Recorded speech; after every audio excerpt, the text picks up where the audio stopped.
인사하겠습니다. 샬롬. 우리 옆 사람에게 인사 나누겠습니다. 네, 한 부부가 있었답니다. 그런데 남편이 아내에게 잔소리를 많이 하는 거예요. 음식이 어떻고 청소가 어떻고 집안일이 어떻고 하면서 이렇게 이야기를 하는 겁니다. 네, 요즘 세상에서는 상상할 수 없는 일이죠. 네, 왜냐하면 그러다가는 밥을 얻어먹을 수 없기 때문입니다. 그죠? 예, 여러분의 가정에서는 누가 잔소리를 많이 합니까? 그런데 이 남편이 한 번에 직장에서 일찍 퇴근을 했어요. 그러더니 교회 부흥회가 있으니 참석해야지 하고 부흥회에 갔더랍니다. 근데 부흥회 갔다 와서 이 남편이 갑자기 좀 이상해졌어요. 남편에게 상냥하게 말을 하는 겁니다. 그리고 아내에게 상냥하게 말을 하는 거예요. 그리고 아내를 업고 거실을 한 바퀴에 딱 도는 거예요. 아니, 아내가 생각했어요. 사람이 정도껏 바뀌어야지 너무 바뀐 거예요. 그래서 이 사람이 이상해졌나? 그래서 아내가 물어봤어요. 도대체 목사님이 무슨 말을 했길래 당신이 이렇게 되었어요? 하고 물어봤어요. 남편이 대답을 했습니다. 당신이 내가 져야 할 십자가라고 하더군. 네, 라고 대답을 했다고 합니다. 여러분, 가까이 있는 사람을 사랑하기가 더 힘들다는 것을 볼 수가 있어요. 예. 그럼에도 불구하고 우리는 더욱더 사랑할 수 있기를 소원합니다. 네. 여러분 행복하기를 원하십니까? 네, 별로 원하지 않으세요? 원하시죠? 행복하기를 원하신다면 함께 있는 사람을 더 많이 사랑하시기 바랍니다. 예. 사랑하는 것은 그렇지만 결코 쉽지가 않습니다. 예. 그럼에도 불구하고 우리는 사랑할 수 있기를 바랍니다. 사랑하는 것은 참 쉽지 않은 일이죠. 그러나 사랑하면 행복해집니다. 일도 잘 됩니다. 그리고 삶 속에 풍성한 열매를 맺게 될 줄 믿습니다. 이런 은혜가 여러분에게 가득하기를 소원합니다. 오늘 말씀은 예수님과 제자들이 만찬을 베푸는 말씀이죠.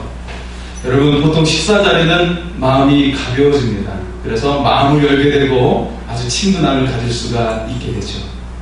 그런데 본문의 분위기는 매우 무겁습니다.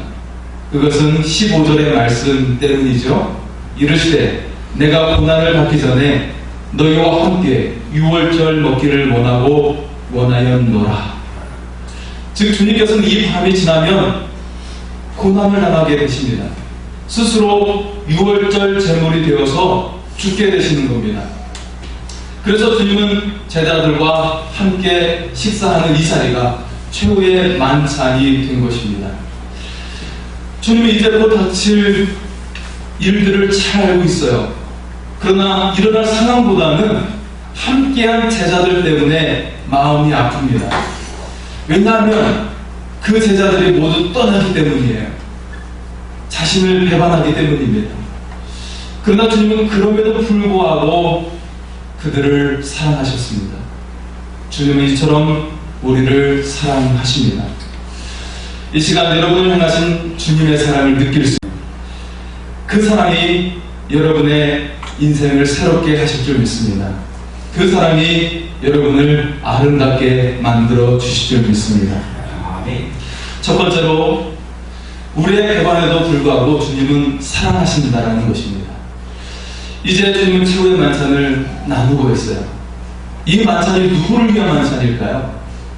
바로 지금 함께하고 있는 제자들을 위한 만찬입니다. 그들을 격려해 주시기 위해서입니다. 그들을 쓰러지지 않고 세워주시기 위해서입니다.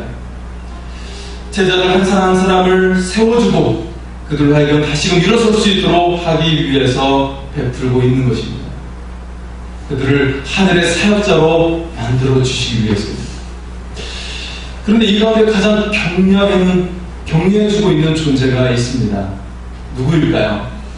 바로 가룟 유다입니다. 이미 유다는 대제사에게 예수님을 넘겨주기로 약속을 했어요. 그럼에도 불구하고 주님은 유다에게 회개할 기회를 주시고 계십니다. 유다에게 빵을 내밀어 주셨어요. 어쩌면 그가 태어나지 않았으면 좋았을 거라고 탄식하셨습니다. 주님은 유다를 안타까워했어요. 예수님께서 평소 신뢰했던 제자는 누구였을까요? 12명의 제자 중에 가장 누구를 신뢰했을까요? 여러분, 모임 중에서 누구에게 재정을 맡기겠습니까? 네, 거짓말이나 하고 도망다니기나 하고 계산도 자꾸 틀린 사람을 재정을 맡기겠습니까? 아니죠. 성실하고 믿을 만한 사람, 그리고 똑똑한 사람한테 재정을 맡길 줄 믿습니다. 네, 바로 그 사람이 가룟 유다였습니다. 유다는 아주 스마트한 사람이었어요. 시대적인 감각도 뛰어났던 사람이었습니다. 그는 똑똑한 사람이었습니다. 그렇다면 왜 유다가 배반을 했을까요? 그가 스마트한 사람이었기 때문이었습니다. 똑똑한 사람이었기 때문이었어요. 시대적인 감각이 좋았기 때문이었습니다. 당시 시대적으로 필요했던 지도자는 누구일까요? 로마의 압제에서 구해줄 사람이죠. 이미 예수님은 대중적인 지지를 얻고 있었습니다. 본인이 원한다면 새로운 나라도 세울 수가 있어요. 온 백성을 하나로 단결시켜서 로마로부터 독립을 시킬 수도 있는 사람입니다. 이처럼 예수님의 이기는 매우 좋았습니다. 그런데 예수님은 자꾸 죽는다는 이야기를 하는 거예요. 그것도 한 번이면 그런가 보다 생각하는데 반복해서 하는 거예요. 듣기 싫은 거예요. 유다는 비전의 사람이었습니다. 꿈을 가진 사람이었습니다. 그런 예수님이 못마땅했어요. 더군다나 그 죽음이 십자가의 죽음이래요. 정치범을 비롯해서 흉악한 강력범죄자가 죽는 것입니다. 만약 그렇다면 거기에 연루된 사람도 살아남지 못합니다. 유다는 영리했습니다. 또 나라를 향한 비전이 있는 사람이에요. 그러니 여기에서 끝날 수가 없는 거예요. 반드시 살아남아야 했습니다. 그래서 선수를 친 것입니다. 유다의 합리적인 생각이 예수님을 팔아넘긴 것입니다. 지도자들에게 예수님은 위험 인물이었어요. 예수님이 이기는 로마의 압제를 더욱 심하게 할 것입니다. 예수님을 죽이는 것이 나라를 위하는 것이에요. 지도자들의 합리적인 생각이 예수님을 죽인 것입니다. 그러나 당시 지도자들은 예수님을 잡을 수가 없는 거예요. 예수님의 대중적인 지지를 얻고 있었기 때문이었습니다. 최고의 제 지도자인 것이죠. 예수 잡을 기회는 쉽지가 않았어요. 그런데 예수의 측근이 예수님을 팔아넘기겠다는 것이죠. 예수의 행방과 이동 경로를 잘 알고 있는 측근이 팔기로 한 거예요. 바로 가룟 유다죠. 지도자들의 욕구, 가룟 유다의 욕구가 맞아 떨어졌습니다. 이들의 욕구가 만나서 예수님을 죽인 것입니다. 그러나 최후의 만찬에서 주님은 유다를 생각하고 계셨습니다. 그에게 회개의 기회를 주시고 싶었습니다. 주님은 그럼에도 불구하고 그를 사랑하신 것입니다. 우리의 합리적인 생각이 예수님을 팔아넘깁니다. 주님, 제가 얼마나 바쁜지 아시죠? 주님, 제가 하는 일 얼마나 중요한 것인지 아세요? 주님, 회사 일이 얼마나 바쁜지 잘 알잖아요. 주님, 많은 사람을 먹여 살리는 일이에요. 주님, 이 모임이 얼마나 중요한지 잘 아시잖아요. 이게 얼마만에 모이는 모임인지 잘 아시잖아요. 이런 합리적인 생각이 예수님을 팔아넘기게 합니다. 그러나 주님은 그럼에도 불구하고 우리를 사랑하십니다. 그리고 우리에게 생명의 자리, 축복의 자리로 인도하시는 줄 믿습니다. 두 번째로, 실패한 인생에도 불구하고 주님은 우리를 사랑하신다는 것입니다. 오늘 주님과 제자들이 최후의 만찬을 나누고 있어요. 주님은 빵을 나누며 자신의 몸이라고 하십니다. 잔을 나누시면서 자신의 피라고 하십니다. 단순한 빵과 포도주가 아닙니다. 주님의 몸과 피를 나누는 것이에요. 그래서 우리를 완전히 새롭게 만들어 주게 되는 것입니다. 주님의 부활이 우리도 부활하게 되는 것입니다. 우리도 사망과 어둠의 것을 이기는 존재가 되는 것입니다. 주님과 하나가 될 때 그런 은혜가 임할 줄 믿습니다. 그러나 아직 제자들에게는 그런 믿음이 없습니다. 떡과 포도주를 나누고 있지만 주님과 하나 되지 못합니다. 아직 육체의 삶에 머물러 있기 때문입니다. 그래서 모두 실패하게 됩니다. 주님은 제자들에게 말씀합니다. 29절과 30절입니다. 내 아버지께서 나를 내게 맡기신 것 같이 나도 너희에게 맡겨 너희로 내 나라에 있어 내 산에서 먹고 마시며 또는 보좌에 앉아 이스라엘 12지파를 다스리게 하려 하노라. 이게 얼마나 영광스러운 말씀입니까? 그런데 곧이어 예수님은 베드로를 향해서 경고하시면서 말씀하십니다. 31절과 32절입니다. 시몬아 시몬아 보라, 사탄이 너희를 밀가부르듯 하려고 요구하였으나 그러나 내가 너를 위하여 내 믿음이 떨어지지 않기를 기도하였으니 너는 돌이키기에 내 형제를 굳게 하라. 사탄이 마치 밀을 추수할 때 채찍을 내리치듯이 너를 내리친다고 말합니다. 그러나 주님은 말씀합니다. 너의 믿음이 떨어지지 않기를 내가 기도했다. 네가 다시 돌아올 때는 내 형제를 굳세게 하라. 베드로는 다음날 날이 밝기 전에 주님을 3번이나 부인하고 맙니다. 여러분, 시골에서 깨를 타자하거나 콩을 타자나 해본 적이 있습니까? 저는 해봤습니다. 콩을 타자할 때는 막대기로 이렇게 탁탁 치죠. 그런데 콩을 타자할 때는 어떻게 합니까? 도리깨로 타자를 해야 됩니다. 도리깨가 뭐죠? 큰 잔대에 거기에 대나무가 이렇게 달아져 있어요. 그래서 그걸 마구 내리치는 것이죠. 마구 내리치면 그러면 그래서 콩이 분리가 되죠. 저도 해봤습니다. 7살 때 해봤어요. 시골에 친척집에 가서. 그래서 콩이 얼마나 아플까 생각 들 정도로 내리쳐야 되죠. 사탄이 그렇게 우리를 내리친다는 거죠. 밀을 타자하며 채찍질 하듯이 사탄은 우리를 공격합니다. 우리의 약점을 공격합니다. 우리가 좋아하는 것이 무엇인 줄 알고 공격합니다. 사탄의 유혹에서 승리하시기 바랍니다.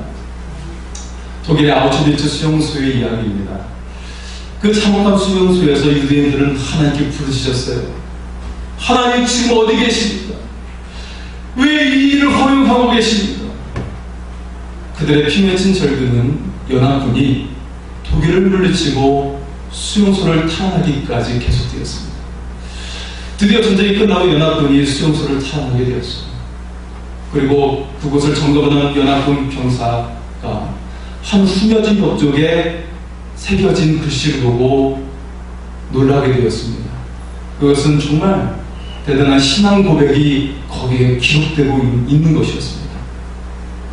그 크신 하나님의 사랑, 말로 다 견디는 하늘을 두 마리 삼고 바다를 먹물 삼아도 한없는 하나님의 사랑 다리로 갈 수 없겠네. 이 지옥 같은 수용소에서 죽음만을 기다리는 그들이 하나님을 고백하고 있었다는 거예요. 하나님을 찬양하고 있었다는 것입니다. 그리고 그 밑에 있는 또 하나의 문장을 보고 놀라지 않을 수가 없었습니다. 이런 글이 쓰여져 있습니다. 하나님은 여기에 계십니다. 그 참혹한 고통의 현장 속에, 그 수용소 속에 하나님이 지금 여기 계신다고 고백하고 있습니다. 여러분, 지금 고난 속에 있습니까? 사탄의 시험 속에 있습니까? 그래서 인생에서 실패했습니까? 지금 여러분의 삶 속에 하나님이 함께 계십니다. 실패한 인생 속에도 하나님은 함께 계십니다. 그리고 그럼에도 불구하고 우리를 사랑하고 계신 줄 믿습니다. 세 번째는 그럼에도 불구하고 끝까지 사랑하신다는 것입니다. 우리는 언제든지 나약한 존재인 것을 발견하게 됩니다. 그러나 요한복음 13장 1절에 주님은 말씀하십니다. 제자들을 사랑하시되 끝까지 사랑하셨다 라고 하십니다. 우리의 흠막고 연약함에도 불구하고 주님은 끝까지 사랑하십니다. 그들이 다 도망할 것을 알고 있지만 주님은 끝까지 사랑하셨습니다. 연약한 인생이었습니다. 실수 많은 인생이었습니다. 그럼에도 불구하고 주님은 끝까지 사랑하고 계십니다. 야곱은 세상 욕심과 방법을 따라 살아왔어요. 그럼에도 불구하고 그를 사랑하십니다. 다윗은 밧세바를 통하고 그녀의 남편도 죽음의 지경으로 몰고 가고 그를 죽음에 이르게 했습니다. 그는 죄인이었지만 용서받았습니다. 죄인이었던 다윗을 그럼에도 불구하고 사랑하셨습니다. 죄 지으려 살라는 말이 아닙니다. 더 이상 세상에서 방황하지 말라는 것입니다. 더 이상 사탄의 밥이 되어 살지 말라는 것입니다. 그럼에도 불구하고 우리를 사랑하시는 하나님을 바라보라는 것입니다. 어둠의 권세를 이기신 그리스도의 능력으로 살아가라는 것입니다. 이 은혜가 임하기를 소원합니다. 마지막으로 그럼에도 불구하고 주의 사랑을 바라볼 수 있기를 소원합니다. 우리 주님께서 변함없는 사랑으로 우리를 사랑하십니다. 이 사랑을 받으며 우리는 어떻게 살아갈지 결단할 수 있기를 바랍니다. 더 이상 패배자로 살아서는 안 됩니다. 주님의 구원을 바라보아야 합니다. 그리고 이미 이겼다고 선언하시기 바랍니다. 이제 승리자로 살아가시기 바랍니다. 인생의 고난이 있어요. 괴로운 일이 분명히 있습니다. 하지만 하나님은 약속하십니다. 여러분을 일으켜주시고 반드시 새로운 일을 행하심을 약속하십니다. 그럼에도 불구하고 고난을 넘어서 약속을 붙잡으시기 바랍니다. 세상은 상식적으로 생각하라고 합니다. 합리적으로 생각하라고 합니다. 정말 이치에 맞는 것 같습니다. 그러나 주님은 믿음을 가지고 살라고 합니다. 겨자씨 같은 믿음으로 산을 옮길 수 있다고 말합니다. 그럼에도 불구하고 상식을 넘어서 믿음의 기적을 이루시기 바랍니다. 여러분, 인생에서 실패할 수 있어요. 다시 넘어질 수 있습니다. 그러다 우리는 반드시 승리하게 되는 존재입니다. 최후의 승리는 우리의 것임을 기억하시기 바랍니다. 그럼에도 불구하고 실패를 딛고 최후의 승리하는 자가 될 수 있기를 바랍니다.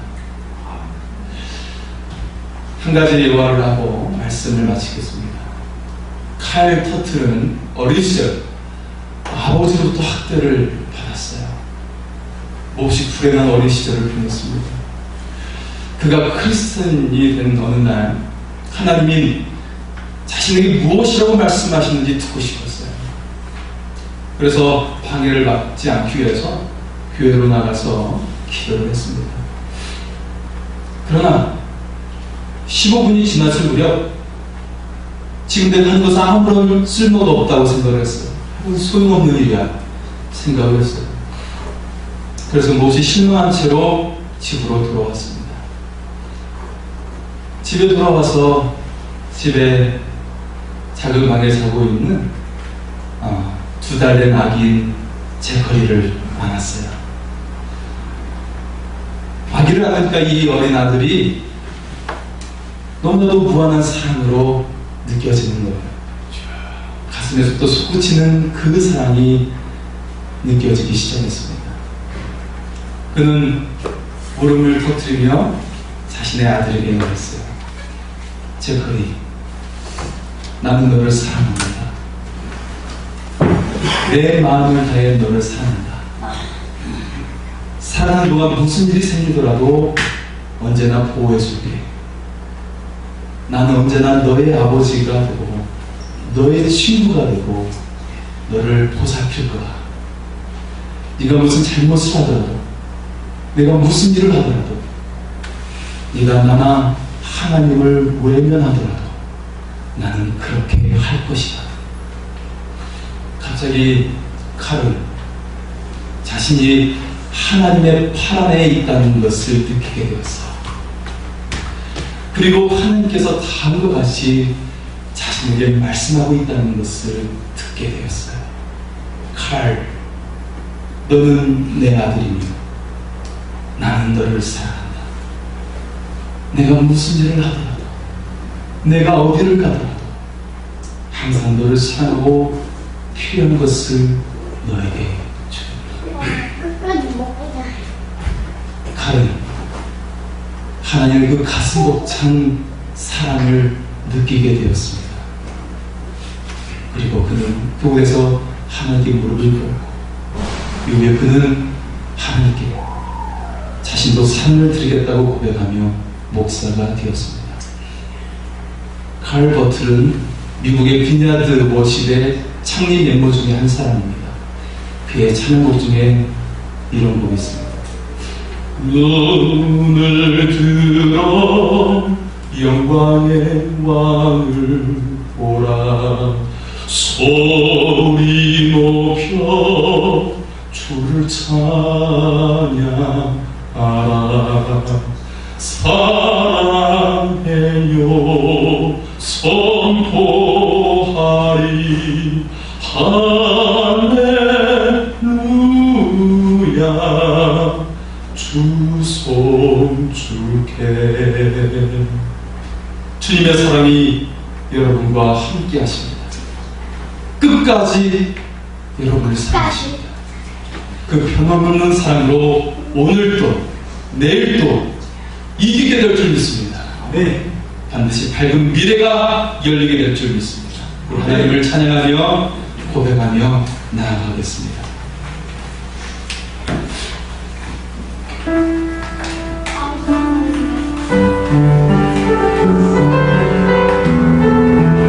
인생의 어려움 속에서도 그럼에도 불구하고 사랑하시며 안아주시는 하나님을 바라보시며 마음속에 어려움이 있을 때, 마음속에 어려움이 있을 때, 마음속에 어려움이 있을 때 주님 내게 먼저 오사 내 마음을 만지고 주님 앞에 나올 수 없을 때, 주님 앞에 나올 수 없을 때, 주님 앞에 나올 수 없을 때 주님 날 먼저 안으시네. 그럼에도 불구하고 날 사랑하시는 내 하나님의 사랑은 나의 모든 걸 넘고, 그럼에도 불구하고 날 안아주시는 내 하나님을 부를 때 아버지 하나님 일어나셔서 그럼에도 불구하고 날 사랑하시는 내 하나님의 사랑은 나의 모든 걸 넘고, 그럼에도 불구하고 날 안아주시는 내 하나님을 부를 때 아버지라. 그럼에도 불구하고 날 사랑하시는 내 하나님의 사랑은 나의 모든 걸 넘고, 그럼에도 불구하고 날 안아주시는 내 하나님을 부를 때 아버지라 부르소. 주여, 계속해서 어려움 속에 있습니다. 한 문제를 해결하면 또 다른 문제가 연이어오고 있습니다. 질병으로 고통받고 있습니다. 사탄의 시험에 짓눌려서 시험받고 있습니다. 반복된 시험 속에 있습니다. 그럼에도 불구하고 나를 사랑하시는 주님을 바라보게 하여 주시고 내 인생을 새롭게 하시고 새 힘을 주시는 그 하나님을 인하여서 이기며 나가게 하여 주시옵소서. 이 시간 주님을